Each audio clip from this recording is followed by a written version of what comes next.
O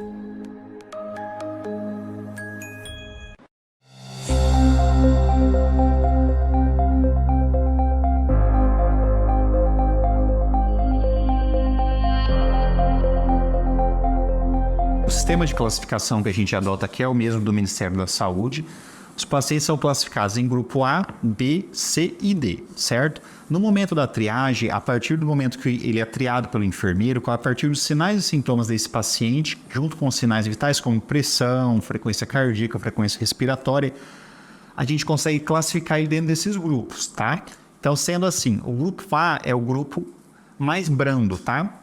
O que é o grupo A? É o paciente que tem os sinais e sintomas de dengue, ou seja, febre entre 2 e 7 dias e apresentar 2 ou mais desses sinais, tá? Que é dor de cabeça, dor atrás dos olhos, mialgia, que é aquela dor no corpo, dor muscular ou dor articular, né? Náuseas ou vômito, tá? Tem que ter 2 desses sintomas mais febre. O paciente com isso, então, ele vem, passa pela triagem. Se ele tiver com sinais vitais estáveis, pressão arterial boa, frequência cardíaca boa, não for de grupo de risco, tá? Quais são os grupos de risco? Os pacientes hipertensos, diabéticos, cardiopatas, imunossuprimidos, ou pacientes com doença renal crônica, ou doença hepática também crônica. Esses pacientes que não se enquadram desses fatores de riscos e também não ser os dois extremos da idade, abaixo de 2 anos e acima de 65 anos. Ele vai estar no grupo A, que é o grupo mais leve, tá? Normalmente esse paciente ele tem que ser triado e o melhor ponto de atendimento para ele é ECF, tá? O paciente apresentando só sintomas brandos, a gente pede até que ele procure ECF, não venha diretamente ao pronto-socorro do hospital. Na ECF, ele vai ser avaliado pelo médico e vai ser prescrito para ele o tratamento em casa, que consiste em hidratação oral, tá? Normalmente, pacientes acima de 13 anos de idade, é 80 ml por quilo, tá? Divididos em 1/3 dessa hidratação em soro de reidratação oral e outros 2/3 em outros líquidos da sua vontade. Os remédios são só sintomáticos, tá? Como dipirona e paracetamol, o remédio para vômito, tá? Caso ele tenha, tá bom? E remédio para prurido, coceira no corpo, tá? Caso o paciente tenha esse sintoma, tá joia? Tendo em vista isso, esse paciente do grupo A, o outro grupo que nós temos é o B, tá? O grupo B começa também muito parecido com A. Sinais e sintomas. Febre a 2 a 7 dias, mais aqueles sintomas que a gente falou, dor no corpo, dor de cabeça, dor atrás dos olhos, náuseas ou vômitos, né? E, porém, qual que é a diferença? Esse paciente do grupo B, ele vai ter manchas na pele, tá? Que são as petecas, são aquelas manchinhas vermelhas que o paciente apresenta, tanto espontaneamente, quanto quando for feita a prova do laço, tá? Elas aparecem. Tendo isso daí, ele já é enquadrado no grupo B.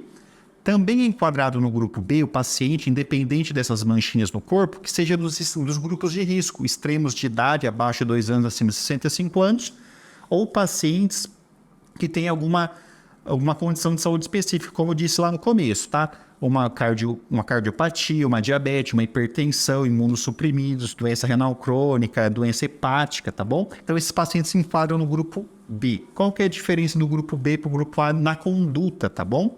Provavelmente vai ser necessária a realização de um hemograma, isso vai ser avaliado pelo médico, diferente do grupo A. O grupo A não precisa de hemograma, tá bom? Então, o grupo B vai ser feito um hemograma a depender da avaliação do médico.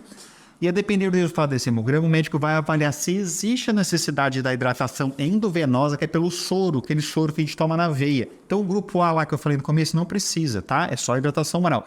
E o grupo B, a depender do resultado do hemograma, o médico vai avaliar se existe a necessidade da hidratação pela veia ou só vai ficar na hidratação oral. Se existir necessidade de hidratação pela veia, né, a endovenosa, a gente faz o soro, reavalia o paciente e se houver melhora do exame, a gente libera ele para casa com a hidratação, o tratamento igualzinho lá na A, tá bom? Então, essa é a diferença do A e o B, tá? O A também pode ser atendido nos pontos de atendimento, tanto a ECF quanto o BS ou no centro de apoio de triagem de dengue. Agora, o grupo C já é um paciente que ele apresenta sinais de alarme. Tudo isso que o grupo B tem, porém mais sinais de alarme. Quais são os sinais de alarme, tá? Da dengue. O paciente que apresenta também, além de todo aquele quadro que eu falei no começo, ele apresenta dor abdominal de forte intensidade, seja espontânea ou na palpação, quando a gente aperta o abdômen, tá? ele sente tontura, tá bom? Letargia, que a gente fala, o paciente fica um pouco mais tonto. Hipotensão postural, quando ele muda de postura, a pressão dele baixa, ele sente também às vezes a visão turva, tá?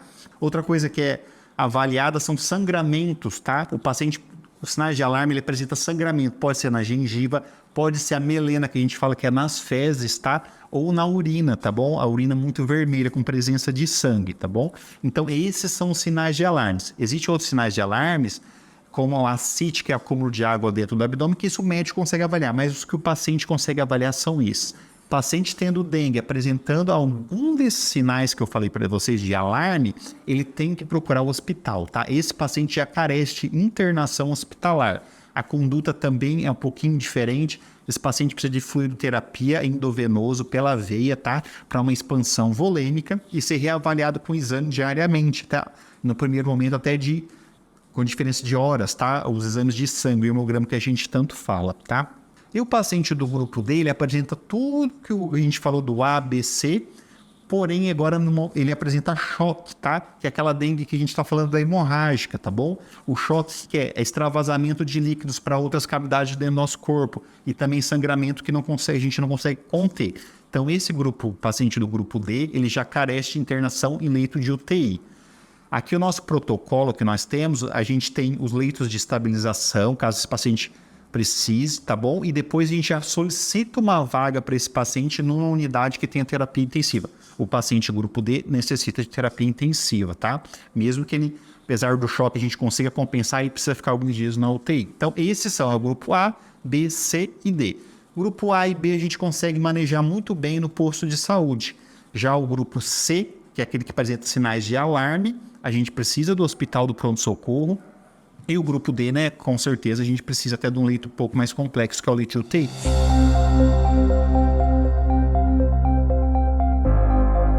Isso, a maior parte é A e B, tá? Então, assim, uma coisa que a gente vê muito, né, a população, ela acaba vindo ao pronto-socorro do hospital, né, com sintomas leves de dengue e acaba, assim, abarrotando um pouquinho nosso sistema aqui de saúde da Santa Casa. São casos que poderiam ser resolvidos na unidade básica de saúde, na SF, né? Claro que dependendo do dia que a SF, a hora que a SF, se ela estiver fechada, claro que ele deve vir ao hospital. O hospital, aquele paciente grupo A e grupo B, que passou pela SF, ele deve fazer o retorno na SF, claro, só se apresentar sinais de alarme, que são aqueles que a gente falou, aí sim ele faz o retorno já direto no pronto-socorro do hospital, certo?